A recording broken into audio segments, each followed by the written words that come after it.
ভাই বোনের এমন সম্পর্ক যা শুরু হয়েছিল বন্ধুত্ব দিয়ে, কিন্তু একসময় তা নিয়ে এলো এমন এক পরিণতি যা আমি কোনোদিনই ভাবিনি।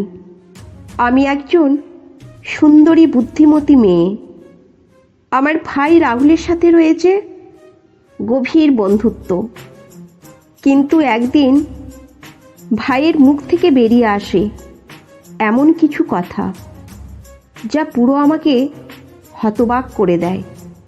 আমি নিজের ভাইকে সঠিক পথে রাখার জন্য সেই কাজও করতে বাধ্য হয়, যা আমাকে একদম অন্যরকম জীবনযাপন করতে বাধ্য করলো।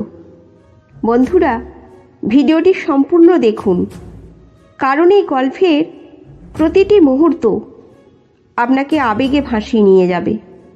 সাবস্ক্রাইব করতে ভুলবেন না, আর গল্পের শেষে আপনার মতামত জানান। তো চলুন আজকের এই রোমাঞ্চকর গল্পের যাত্রা শুরু করা যাক। আমার নাম প্রতিমা। আমি প্রাইমারি স্কুলের শিক্ষকের জন্য পরীক্ষা দিয়েছি। আমাদের পরিবারের মোট 4 জন সদস্য রয়েছেন। আমি, আমার ভাই এবং আমার মা বাবা। আমার বয়স এখন 25 বছর এবং আমি আমার শরীরকে ভালোভাবে মেনটেন করি।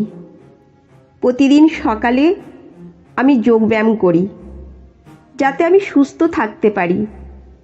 আমার ভাইয়ের বয়স 22 বছর এবং আমরা দুজনেই বন্ধুর মতো থাকি, যার কারণে আমরা একে অপরের সাথে সব কিছু শেয়ার করি।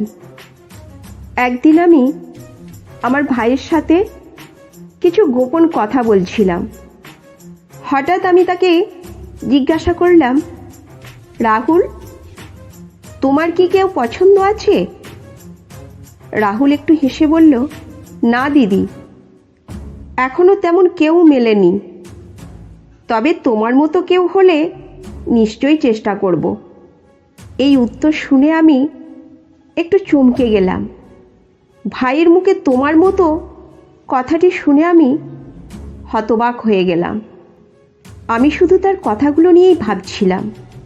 এই সব ভাবতে ভাবতে কখন যে ঘুমিয়ে পড়লাম বুঝতে পারিনি। যখন ঘুম থেকে উঠলাম তখন দেখলাম বাড়িতে কেউ নেই। হয়তো মা ও রাহুল এখনো ফেরেনি। তারপর আমি বাথরুমে গিয়ে গোসল করতে শুরু করলাম। তখন মা ও রাহুল মার্কেট থেকে ফিরে আসে। আমি তাদের সাথে কিছুক্ষণ কথা বললাম এবং পরে আমার কলেজে চলে গেলাম। কলেজে গিয়েও আমি আমার ভাই রাহুলের কথাই ভাবছিলাম, কারণ এখনো পর্যন্ত কেউ আমাকে এমন কিছু বলেনি। তখন আমার এক বান্ধবী নেহা আমার কাছে এসে বলল, প্রতিমা, তুমি কি ভাবছো? আমি বললাম, না নেহা, কিচ্ছু না। তারপর আমি তাকে বললাম, নেহা, কোনো উপায় বলো কিভাবে টাকা আয় করা যায়, কারণ আমাদের কলেজ প্রায় শেষ হতে চলেছে। নেহা আমাকে রাগ করে বলল, আর দেরি করো না, আমাদের জন্য টাকা আয় করা কোনো ব্যাপার না। তারপর আমরা দুজনেই আমাদের বাড়ির দিকে চললাম, কারণ আমাদের ক্লাস চলছিল না।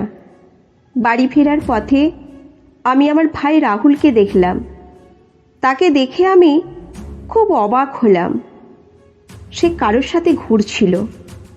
আমার দেখে খুব রাগ হলো, কারণ বাবা এত কষ্ট করে টাকা রোজগার করে আমাদের পড়াশোনার জন্য দেন, আর সে সব নষ্ট করছে। আমি রাগে বাড়ি ফিরে গেলাম এবং রাহুলের ফেরার অপেক্ষা করতে লাগলাম। আমি মাকে কিছু বলার কথা ভাবছিলাম, কিন্তু বললাম না, হয়তো তারা কষ্ট পাবেন। বিকেলে রাহুল যখন বাড়ি ফিরল, আমি তার ঘরে গেলাম। তখন সে টিভি দেখছিল। আমি তাকে জিজ্ঞাসা করলাম, রাহুল, তুমি কেন ওইভাবে বাজারে ঘুরছিলে? তাদের সাথে থেকো না, তারা তোমাকে নষ্ট করে দেবে। সে বলল, না দিদি, আমি তাদের সাথে ঘুরতে মজা পাই। এখন না ঘুরলে আর কখন ঘুরবো? সে আমার উপর রাগ দেখালো। আমি তাকে অনেকবার বোঝানোর চেষ্টা করলাম যে এসব বন্ধ করো, কিন্তু সে মানল না। অনেক চেষ্টা করার পর সে বলল, ঠিক আছে, আমি তাদের সাথে ঘুরবো না, কিন্তু আমার একটি শর্ত আছে।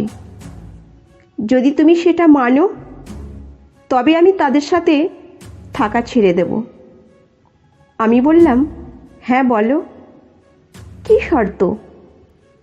রাহুল সঙ্গে সঙ্গে বলল, যেভাবে তারা আমার সাথে ঘুরে, এখন থেকে তুমি আমার সাথে ঘুরবে এবং আমার প্রয়োজন মেটাবে।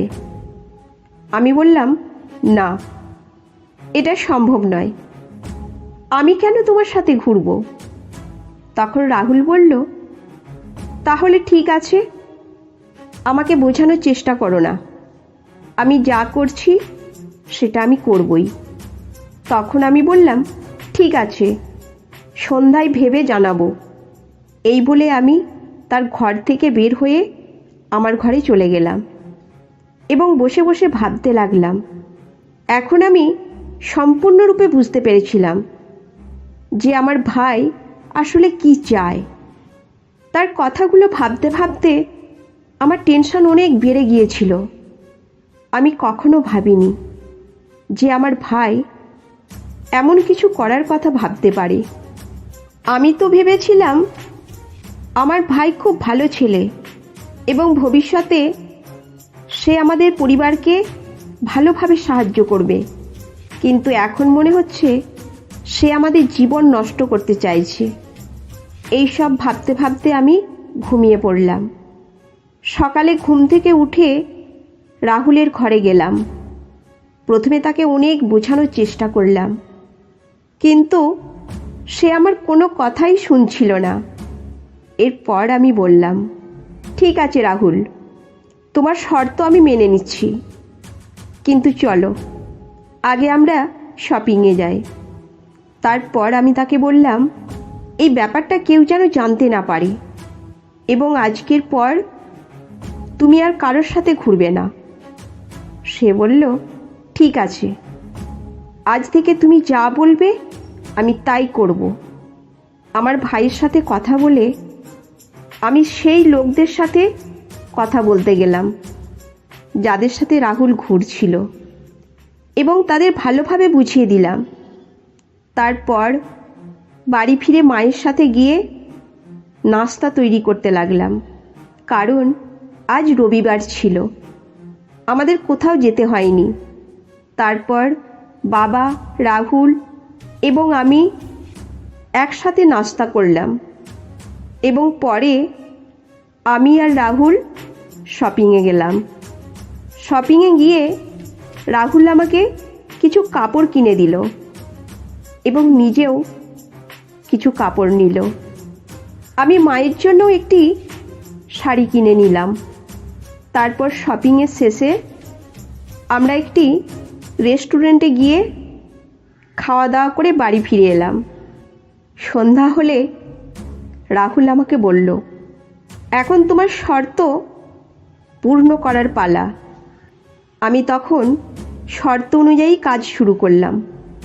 সেই দিন থেকে আমি এবং রাহুল একদম স্বামী স্ত্রীর মতো থাকতে শুরু করলাম। আমি তার একদম স্বামীর মতো যত্ন নিই এবং সে আমার একদম স্ত্রীর মতো যত্ন নেয়। এরপর আমাদের জীবনে যা হওয়ার কথা ছিল তা হয়ে গেল। আমার ভাই এখন অনেক বদলে গেছে। সে আর কারোর সাথে ঘুরে বেড়ায় না, শুধু পড়াশোনা করে এবং বাড়ি ফিরে আমার সাথে স্বামী স্ত্রীর মতো থাকে। আমরা সুখে শান্তিতে থাকতে শুরু করলাম। আমাকে বাধ্য হয়ে আমার ভাইকে এইভাবে বোঝাতে হয়েছিল, কিন্তু এতে আমার কোনো ক্ষতি হয়নি, কারণ আমি যদি তার যত্ন না নিই তবে আর কে নেবে? প্রায় 4 মাস পরে আমার স্কুল শিক্ষকের চাকরির নিয়োগপত্র এলো এবং আমি সেখানে কাজে যোগ দিলাম। এখন আমাদের পরিবারও ভালোভাবে চলছে। আমাদের পরিবারের সবাই খুব খুশি এবং আমার ভাই রাহুলও তার জীবনে কিছু ভালো করার পথে হাঁটছে। যদি আমি সেদিন তাকে না বুঝাতাম তাহলে আজ সে ভুল পথে চলত এবং নিজের সাথে সাথে পরিবারেরও জীবন নষ্ট করে দিত। এইভাবেই আমি এবং আমার ভাই একদম স্বামী স্ত্রীর মতো থেকে আমাদের পরিবারকে রক্ষা করলাম। দিনগুলো কেটে যাচ্ছিল আর আমি বুঝতে পারছিলাম যে রাহুলের আচরণে ধীরে ধীরে পরিবর্তন আসছে। আমাদের সম্পর্ক এখন অনেক বেশি সুস্থ এবং মজবুত হয়ে উঠেছে। আমি রাহুলকে সবসময় সঠিক পথে চলার পরামর্শ দিই আর রাহুলও এখন আমার কথা শুনে তার জীবনকে নতুনভাবে গড়ে তুলতে শুরু করে। একদিন রাতে আমি রাহুলের ঘরে গিয়ে বসে আমরা দুজনেই অনেক কথা বলি, হাসাহাসি করি এবং একে অপরের প্রতি তাদের দায়িত্বের কথা মনে করিয়ে দিই। আমি রাহুলকে বোঝাই যে পরিবারের প্রতি দায়বদ্ধতা এবং ভালোবাসা সব কিছু বজায় রাখতে হয়। ভাই আমাকে বলে আমরা একে অপরকে অনেক ভালোবাসি এবং আমাদের দায়িত্ব হলো সেই ভালোবাসা এবং শ্রদ্ধাকে সঠিক পথে পরিচালিত করা। আমাদের সম্পর্ককে সুস্থ এবং মজবুত রাখতে হবে যাতে আমাদের পরিবার সব সময় খুশি থাকে। তুমি ঠিক বলেছ দিদি, আমি বুঝতে পারছি আমাদের পরিবারেই আমাদের আসল শক্তি এবং আমাদের তাদের জন্য সর্বদা ভালো কিছু করতে হবে। এইভাবেই রাহুল এবং প্রতিমার সম্পর্ক আরও গভীর হয়। তবে এবার তার সঠিক দায়িত্ববোধের সঙ্গে তারা দুজনেই একে অপরকে প্রতিশ্রুতি দেয় যে তারা সবসময় একে অপরকে সঠিক পথে চালিত করবে এবং তাদের পরিবারের সুখ ও শান্তি বজায় রাখবে।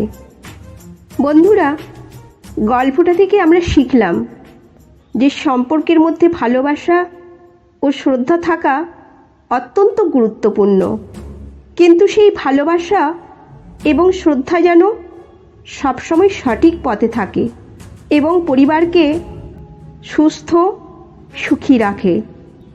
সেটা আমাদের দায়িত্ব। ভালোবাসা, সম্মান এবং দায়বদ্ধতার মিশ্রণে একটি সুন্দর জীবন গড়ে তোলা সম্ভব। তো বন্ধুরা, এই গল্পটি যদি আপনাদের ভালো লেগে থাকে তাহলে অবশ্যই চ্যানেলটি সাবস্ক্রাইব করবেন এবং আপনার মূল্যবান মতামত জানাবেন। ততক্ষণ পর্যন্ত ভালো থাকুন, সুস্থ থাকুন। ধন্যবাদ।